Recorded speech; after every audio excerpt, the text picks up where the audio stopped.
Prefácio. Visões de Glória, um deslumbrante relato dos últimos dias é um relato das 3 experiências quase-morte de Spencer e das visões, nos anos subsequentes, de sua futura jornada nos últimos dias. Todos eles estão relatados aqui conforme Spencer os ditou para mim em mais de 50 horas de entrevistas. Todas as visões e experiências registradas aqui são de Spencer, mas a maior parte da linguagem é um resultado do meu esforço para colocar em palavras o que Spencer estava descrevendo para mim na forma de narrativas. Eu tentei preservar sua escolha de palavras e modo de falar, do começo ao fim. Spencer jamais havia falado em voz alta da maioria dessas visões, e as tem mantido para si, guardadas em seu coração. O que significa que ele teve que cavucar profundamente para encontrar palavras para descrever as coisas que não têm paralelo na experiência mortal. Eu nunca conheci ninguém como Spencer. Ele é amoroso e gentil, e o seu rosto literalmente brilha com o Espírito Santo quando ele descreve suas experiências.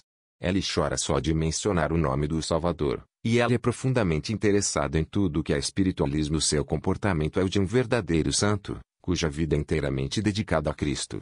Eu não encontrei qualquer presunção ou arrogância nele, muito pelo contrário. Ele parecia ignorar o quão precioso ele é, o quão profundamente reveladoras são suas visões e o quão longe ele viu além dos limites da visão humana. Spencer tem sido membro da Igreja de Jesus Cristo dos Santos dos Últimos Dias a vida inteira.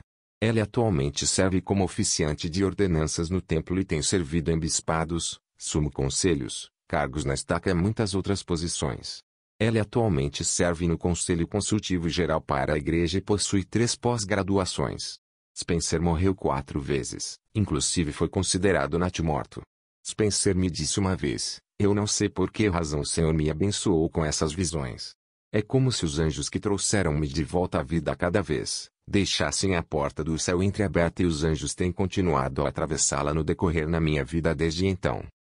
3 das visões de Spencer foram experiências quase-morte clássicas.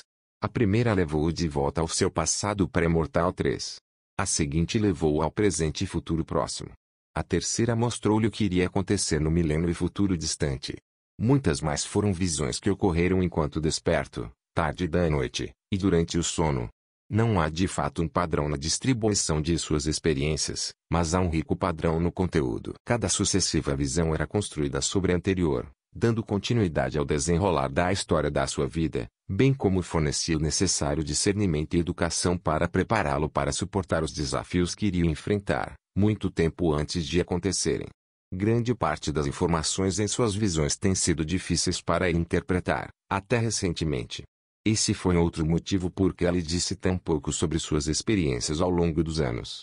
Por causa da natureza pessoal de cada uma dessas visões, e o fato de que elas lidavam com o seu próprio caminho, isso tem limitado sua perspectiva das coisas do porvir, a somente os locais e eventos em que ele iria participar. Ele não viu o que vai acontecer na Europa, América do Sul ou Ásia.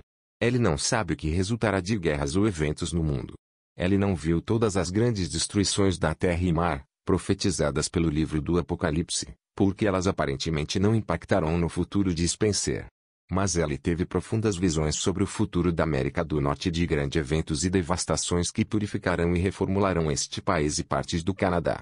Elas incluem invasão estrangeira, uma devastadora praga, inundações, sismos, a redivisão continental, a divisão da América por um novo despenhadeiro, o preenchimento do Golfo do México por uma nova extensão territorial, mudanças de clima e das constelações do céu, o retorno das 10 tribos, o retorno milagroso dos santos para construir a Nova Jerusalém e o Templo, o encontro dos eleitos, os milagres do milênio, a missão e os prodigiosos poderes dos 144.000, e a final celestialização da Terra ao fim do milênio. Ele viu essas coisas, bem como muitos outros eventos assombrosos profetizados nas Escrituras, mas nunca antes descritas em tão vívidos detalhes. 4. Spencer começou a ter visões em seus primeiros 20 anos e tem sido constantemente admoestado pelo Espírito Santo para manter a maioria dessas experiências sagradas e até secretas. As poucas vezes que ele tentou relatar suas visões para os outros, isso custou-lhe amizades e o expôs ao ridículo e à rejeição em alguns casos. Spencer pediu que eu não use seu nome real por várias razões. Em primeiro lugar, ele apoia o profeta vivo e seu chamado preeminente para receber a revelação da palavra de Deus para a Igreja. 5. Essas visões foram dadas a Spencer para prepará-lo pessoalmente para o que estava à frente em sua própria vida. Ele nunca considerou que estas visões do futuro foram para ou sobre a igreja dos últimos dias. Portanto, ele fica relutante em divulgar essas visões de forma que elas possam parecer uma tentativa de influenciar a igreja de qualquer forma. Simplesmente não é este o caso.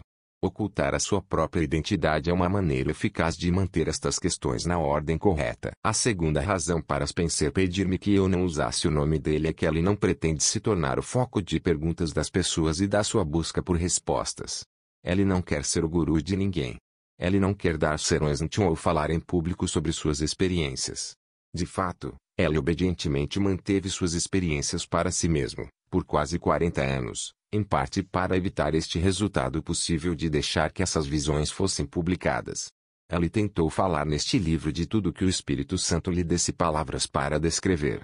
As visões e acontecimentos que foram apenas pessoais ou sagrados demais para compartilhar foram retidas. Fiz de milhares de perguntas buscando detalhes sobre os eventos que ele tinha compartilhado. No momento em que este livro é publicado, Spencer terá esvaziado seu baú do tesouro das experiências visionárias que ele é capaz de compartilhar neste momento, e ela não deseja ser solicitado por mais informações que ele não tem ou não pode compartilhar. Outra razão para a sua reticência é que Spencer é um orientador profissional de crianças e mantém todas as certificações necessárias para trabalhar neste campo.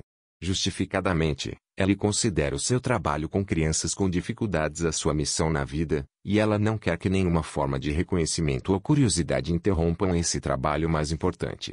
Encontrei-me com Spencer por meio de uma série de circunstâncias improváveis, tanto assim que a possibilidade de que seja uma coincidência é inconcebível. Um querido amigo de Spencer, que conhecia pequenos trechos de suas experiências, mudou-se para a mesma lante de minha doce e espiritualíssima filha e, com o passar do tempo, eles se tornaram grandes amigos. Ao conversarem sobre influências espirituais em suas vidas, a minha filha falou de mim, e este amigo de Spencer falou dele. Eles decidiram, devemos apresentar o João ao Spencer. Depois de algum tempo, minha filha me enviou um SMS com o nome de Spencer e a sugestão de que eu ligasse para ele. Ela achou que iríamos dar liga, como ela fraseou. Eu geralmente não correspondo a sugestões como essa porque elas criam situações embaraçosas em que achamos difícil encontrar pontos em comum para poder dar liga. O amigo do Spencer fez o mesmo com Ellie, e Spencer ficou igualmente relutante em me procurar, pelas mesmas razões. Numa certa tarde eu estava andando pela casa, e o Espírito sussurrou, ligue para o Spencer, agora. Eu sabia que era o Espírito Santo, então eu fui ao meu escritório e peguei meu telefone sem saber o que esperar. Mas eu sabia que precisava ligar naquele exato momento. Territorial, mudanças de clima e das constelações do céu, o retorno das 10 tribos, o retorno milagroso dos santos para construir a nova Jerusalém e o templo, o encontro dos eleitos, os milagres do milênio, a missão e os prodigiosos poderes dos 144.000, e a final celestialização da terra ao fim do milênio. Ele viu essas coisas, bem como muitos outros eventos assombrosos profetizados nas Escrituras, mas nunca antes descritas em tão vívidos detalhes. 4. Spencer começou a ter visões em seus primeiros 20 anos e tem sido constantemente admoestado pelo Espírito Santo para manter a maioria dessas experiências sagradas e até secretas. As poucas vezes que ele tentou relatar suas visões para os outros, isso custou-lhe amizades e o expôs ao ridículo e à rejeição em alguns casos. Spencer pediu que eu não use seu nome real por várias razões. Em primeiro lugar, ele apoia o profeta vivo e seu chamado preeminente para receber a revelação da palavra de Deus para a igreja. Essas visões foram dadas a Spencer para prepará-lo pessoalmente para o que estava à frente em sua própria vida. Ele nunca considerou que estas visões do futuro foram para ou sobre a igreja dos últimos dias. Portanto, ele fica relutante em divulgar essas visões de forma que elas possam parecer uma tentativa de influenciar a igreja de qualquer forma. Simplesmente não é este o caso. Ocultar a sua própria identidade é uma maneira eficaz de manter estas questões na ordem correta. A segunda razão para Spencer pedir-me que eu não usasse o nome dele é que ele não pretende se tornar o foco de perguntas das pessoas e da sua busca por respostas. Ele não quer ser o guru de ninguém. Ele não quer dar sermões ou falar em público sobre suas experiências. De fato, ele obedientemente manteve suas experiências para si mesmo, por quase 40 anos, em parte para evitar este resultado possível de deixar que essas visões fossem publicadas. Ele tentou falar neste livro de tudo que o Espírito Santo lhe desse palavras para descrever. As visões e acontecimentos que foram apenas pessoais ou sagradas demais para compartilhar foram retidas. Fiz-lhe milhares de perguntas buscando detalhes sobre os eventos que ele tinha compartilhado. No momento em que este livro é publicado, Spencer terá esvaziado seu baú do tesouro das experiências visionárias que ele é capaz de compartilhar neste momento, e ela não deseja ser solicitado por mais informações que ele não tem ou não pode compartilhar. Outra razão para a sua reticência é que Spencer é um orientador profissional de crianças e mantém todas as certificações necessárias para trabalhar neste campo. Justificadamente, ele considera o seu trabalho com crianças com dificuldades a sua missão na vida, e ela não quer que nenhuma forma de reconhecimento ou curiosidade interrompam esse trabalho mais importante. Encontrei-me com Spencer por meio de uma série de circunstâncias improváveis, tanto assim que a possibilidade de que seja uma coincidência é inconcebível. Um querido amigo de Spencer, que conhecia pequenos trechos de suas experiências, mudou-se para a mesma lantidez de minha doce e espiritualíssima filha e, com o passar do tempo, eles se tornaram grandes amigos. Ao conversarem sobre influências espirituais em suas vidas, a minha filha falou de mim, e este amigo de Spencer falou dele. Eles decidiram, devemos apresentar o John ao Spencer. Depois de algum tempo, minha filha me enviou um SMS com o nome de Spencer e a sugestão de que eu ligasse para ele.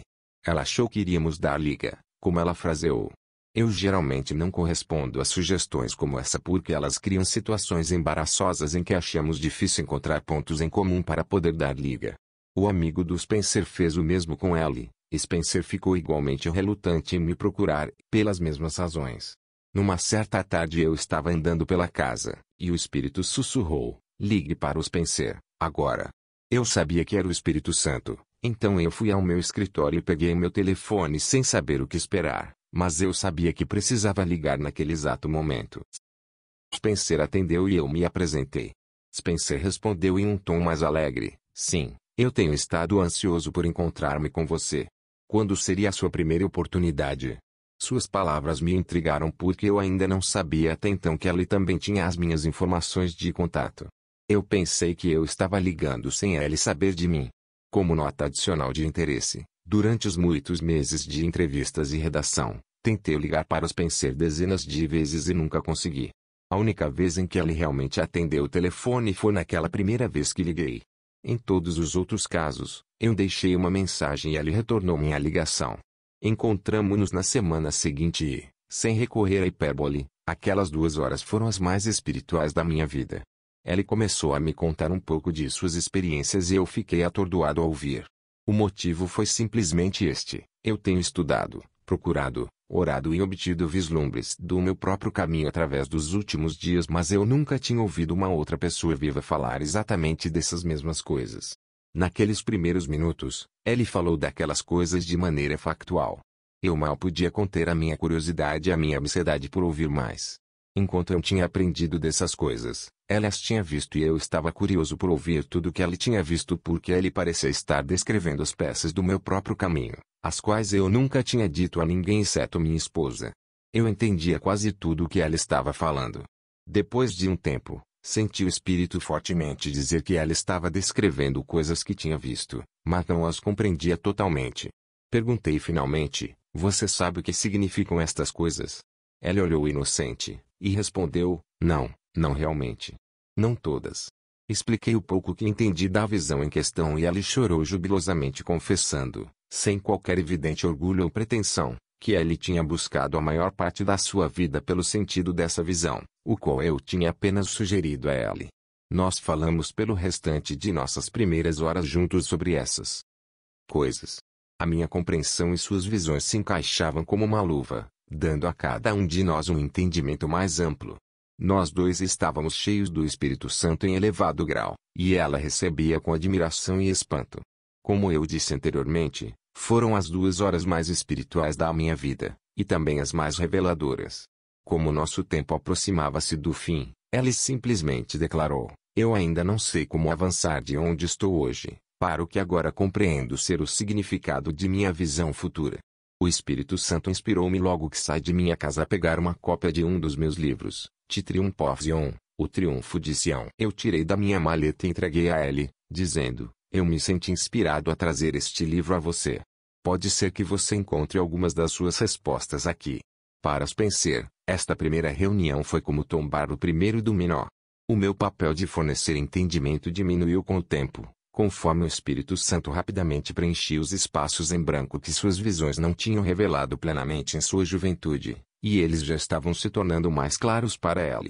Nos abraçamos e, em seguida, planejamos nos reunir novamente na semana seguinte. Em algum momento durante o nosso segundo encontro, eu senti um forte impulso de fazer anotações, mas Ellie tinha dito várias vezes que ela estava me dizendo coisas que nunca tinha dito a ninguém. E estava ouvindo coisas tão grandes e importantes que eu não ousaria esquecer de nenhuma delas. As descrições de Spencer eram detalhadas acerca de tudo. Quando Ellie viu suas visões, Ellie não as percebia como se fossem um filme em movimento. Ellie era um personagem participante da visão em todos os seus sentidos. Ellie tocara e cheirar as coisas, sentir o triunfo e a tragédia das pessoas em torno dele, e experimentar o perigo e o medo exatamente como se ela estivesse lá. Ellie lembrava de tudo em profundos detalhes, porque ela experimentara como se em sua própria carne. E finalmente, fiquei arrasado ao pensar na potencial tragédia de que todo esse conhecimento ficasse na cabeça de uma só pessoa e, em seguida, acabando por se perder. Era como se estivesse a ouvir a João Amado ou a Moisés descrevendo eventos que o mundo tem refletido por muito tempo, e eu estava ouvindo em maravilhosos detalhes, datas, horários, locais, mesmo as cidades e os nomes das ruas onde as coisas aconteceriam. As suas palavras transportaram-me a lugares que eu podia ver em minha alma como ela descreveu. Eu ansiava e sofria interiormente, sentindo o quão trágico seria se essas coisas nunca fossem transmitidas para abençoar os outros assim como elas estavam mesmo ali abençoando-me. Ao levantarmos para partir pela segunda vez, eu disse algo como, Spencer, não pode ser só uma coincidência nos encontrarmos. A sequência de eventos que nos aproximou, incluindo minha mudança do Alasca, o seu amigo e a minha filha mudando ao mesmo tempo para a mesma ala, congregação da igreja, e 1000 outros eventos alinhando-se. Eu sei que isso não foi uma coincidência, ela disse suavemente. Foi um milagre. Devo dizer, então, que o fato de que eu sou um escritor santo dos últimos dias não pode ser mera coincidência. Proponho que você pergunte ao Pai, se eu poderia registrar essas visões que você me está a descrever. Deveriam pelo menos ser escritas e não serem perdidas para sempre, mesmo que você apenas as conserve e as transmita em sua família. Mas desejaria que o Pai Celestial pudesse finalmente nos permitir publicá-los para o benefício de todo o mundo. Estas coisas parecem demasiado preciosas para ficarem escondidas com uma pessoa, em suas memórias. Eu acho que todo mundo cristão se alegraria em saber estas coisas. Spencer ponderou isso com uma expressão de questionamento. Ellie me tinha informado que lhe fora várias vezes dito para não divulgar qualquer destas coisas sagradas até que o Senhor lhe dissesse que estava na hora. E finalmente, Ellie sorriu e disse, eu vou pedir ao Pai encarecidamente, e estou muito interessado em sua resposta. Fiquei sem saber o que pensar, sem saber se eu tinha ultrapassado algum limite sagrado mas ainda acreditando que eu tinha dito a verdade, que tudo isto não deve ser perdido. Eu também fora tocado pela sua resposta cheia de fé.